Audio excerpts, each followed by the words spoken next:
So hey guys, welcome to another Warframe video, and today we're gonna take a look at a build for a weapon that has dethroned the Dread and is now my #1 weapon in Warframe. The one and only Vectis Prime. So this is a 3 Forma build, and what we're gonna do with that Forma is add 3 Vs up here. Now the mods I'm using are Serration for more damage, Split Chamber for multi-shot, Charged Chamber for 40% increased damage on the first shot in the magazine, then Point Strike and Vital Sense for critical strike chance and critical damage, and then down here we're gonna put our elemental combo. Now I'm also using Depleted Reload instead of Fast Hands or Primed Fast Hands, and there are a few reasons why.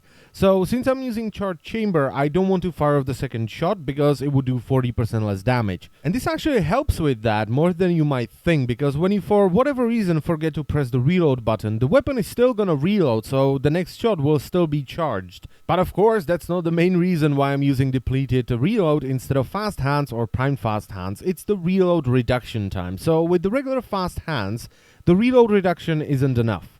Okay, it takes way too long and I'm just sitting there waiting for it to reload so I can fire it again. And Primed Fast Hands is way too bloody expensive for what it does on this weapon. Okay, so it takes up 5 more mod capacity and it only increases the reload reduction by 7%. And that is so not worth it, it's not even funny, okay? At least on Vectis Prime. On other weapons where you don't want to reduce the magazine size, it's fine, okay? Primed Fast Hands is usually better.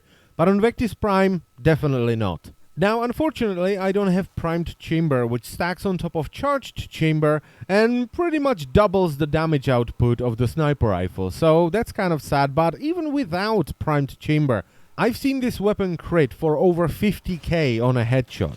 Now, you might be thinking that another elemental mod would be better than the Charged Chamber mod, but on this build, the elemental mods add somewhere around 1200 damage, and the Charged Chamber mod adds 1700 damage, so it's definitely worth it. Now, I originally didn't even want this weapon at all. I only got it for the sniper rework video that I did recently. But as I've played with it more and more, I fell in love with it. And now it's my #1 weapon, officially. The Dread has been dethroned. And this is why I always tell you to try out as many things as possible, because you never know what you're gonna like. Now, this is not a perfect build. It has its issues, and the biggest one is probably the lack of punch-through.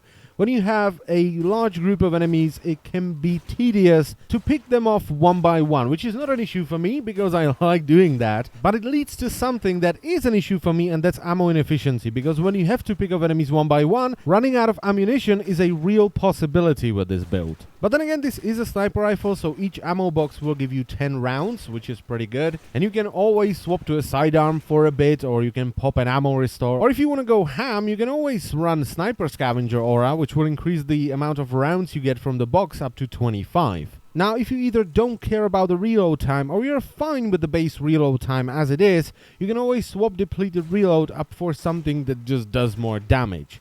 Probably another elemental mod.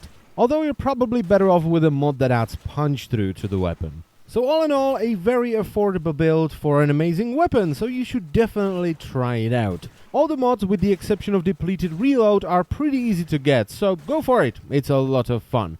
And I thank you very much for watching once again, and I will see you next time. Bye bye.